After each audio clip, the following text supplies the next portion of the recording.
Hello everyone, Gaara here and welcome to the 4th episode of Worst Design Hearthstone cards for competitive Hearthstone. And without further ado, let's get right into it. Today I want to talk about Barnes. Barnes was introduced to the game with the expansion One Night in Karazhan, and it is known to be one of the worst expansions released in the previous year for competitive Hearthstone and is thankfully rotating out next year. Barnes is a card that works very similar to the card Tusker Totemic in how it works and what it does and what you're trying to do with it. And Tusker Totemic was a card that ended up being nerfed because it was just horrible for competitive Hearthstone. Tusker Totemic was a card that had a chance to spawn a random totem after it got summoned. And there were very few totems in the game, actually only 7, and 3 out of those 7 totems were absolutely powerful. Those are Mana Tide, Flametongue Totem and Totem Golem. So you had a chance of 3 out of 7 to spawn one of those super powerful totems, which helped you snowball the game in the early game, which resulted most of the time in a game win in the mid game. Not just that, if you coined out a Tusker Totemic and you happen to get a Totem Golem on turn 2 because you coined it out, very few classes could just deal with that, and Tusker Totemic was played in a lot of mid-range shaman decks, and you could just steal a win with getting a Totem Golem, and the probability of getting a very good outcome was way too high. It was slightly below 50%. And Barnes is essentially doing the same. It really depends on the deck list where you put in a Barnes. It can have very similar probabilities as the Tusker Totemic, oftentimes even higher, as in with the current Big Priest list where every outcome is good out of the Barnes. In this deck it comes down to just drawing the Barnes, which is approximately a chance of around 25% to have the Barnes on turn 4. So in every 4th game you should get the Barnes. Tusker Totemic was a card that ended up being nerfed because it was very unhealthy for competitive Hearthstone, and it just had a way too high chance to just give you a quote-unquote free win.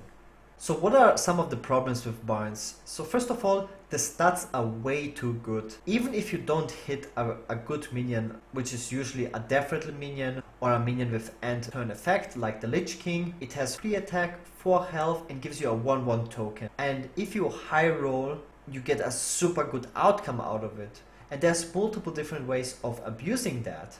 A Silence Priest could just get a Bittertide Hydra out of the deck and then silence it, and then you suddenly have a 3/4 and an 8/8 on turn 4 on the board. Big Priest can abuse that with summoning any big minion out of the deck. After this minion dies, you can just resummon it with the Resurrect cards that Priest got in the most recent expansion. You can just summon Isharash in decks like the Big Priest or the Big Druid, and that Isharash can just pull out another big minion like Ysera or the actual Isharash out of the deck, and suddenly on turn 4 or on the coin on turn 3 you have a 10/10 on the board and the 3/4 and another token Isharash, and the opponent has to deal with all these cards or he's gonna lose the game.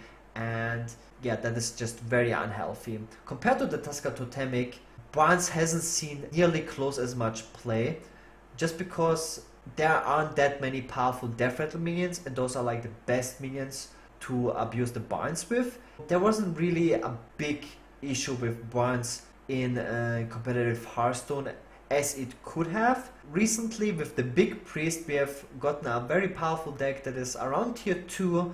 If you are hitting the Barnes on turn 4, you are easily achieving a tier 1 deck status solely because you drew the Barnes. So the biggest problem with Barnes is, as I said, no drawback. You can just throw him in your deck if he is fitting in the deck. Like if you're deciding to play a lot of Death Rattle minions or cards like Lich King or Ysera, you can just throw in the Barnes and you have a very good chance of winning the game if you draw the Barnes and hit cards like Tyrion or Lich King or Ysera, Isharash and so forth. That is very unhealthy for the game because you are getting minions on the board at turns where you shouldn't, and most classes are designed in a way that you're not able to deal with those minions. So Barnes is really bad for competitive Hearthstone because of the high roll potential. It was played mostly in mid-range Shaman, in the Ramp Druid and nowadays in the Big Priest. But sometimes we have also seen him being played in token shaman decks. In token shaman you could just, you know, get a thing from below and then you cast evolve and suddenly you have a 5-drop and a 7-drop out of nowhere. In big priest you can pull cards like Isharash, and silence priest is completely built around the Barnes high roll. All you want in a big priest list is a big minion to die, which you can multiple times resurrect afterwards till your opponent runs out of removal cards until you just get a win. So the whole Barnes strategy is based around high roll, draw RNG, and to cheese out wins, and there's absolutely no skill involved in that. So when is Barnes actually becoming a problem if you compare it to Tusker Totemic? The answer to that is if he is played too much and if the deck he is played in is becoming a tier 2, tier 1 deck. And with the current big priest list, we're getting awfully close to Barnes being a very problematic card for competitive Hearthstone. As long as the decks are around tier 3, Barnes doesn't see too much playing competitive Hearthstone, and then he's logically not a problem because almost nobody plays it. But as soon as the deck becomes too powerful, he's played in, he's a big problem because he's solely based on draw RNG and on high rolling with the battle cry effect. Also, the minion that you summon from the Barnes has an RNG effect usually. Like, let's say the Lich King. You can just pull out a crazy Death Knight card you need for the game after playing a Barnes. So, multiple RNG effects that can just win you the game, which you have no business winning just because you got lucky. That is a big problem. But Barnes cannot just be a problem for competitive Hearthstone, he's actually also a hindrance in the PvE content. When I went for the Lich King challenge where you had to defeat the Lich King with all 9 classes, you can basically get cheesy wins against the Lich King. You can pretty much put in the Barnes, Isharash and package in almost any class, restart that counter till you hit the Barnes and you draw a big minion out of the Barnes. That is kinda lame as well.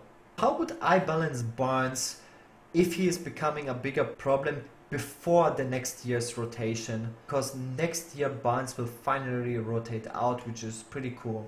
So how would I balance Barnes? So the problem right now with Barnes is that the drawback is not big enough for a card like that with such a huge high roll potential. If you want to get rewarded from a card like Barnes in competitive Hearthstone, it should have a bigger drawback. This current Barnes with the current stats, it should cost 5 mana. Then his total combined stats are very weak if you're not hitting a big minion, and that's how he should be.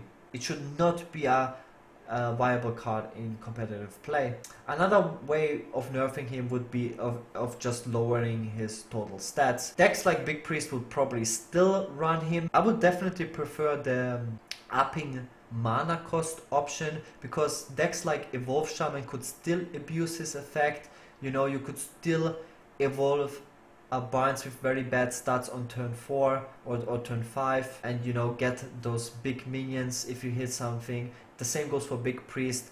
You don't really care about Barnes having too low stats. All you need is just pulling out a big minion out of your deck, which you can resurrect afterwards. And I think if you would play the Barnes for 5 mana and keep the same stats, he has a way bigger drawback, and the snowball potential is way slower in my opinion for 5 mana. And yeah, this is how I would nerf Barnes if he's becoming a bigger problem.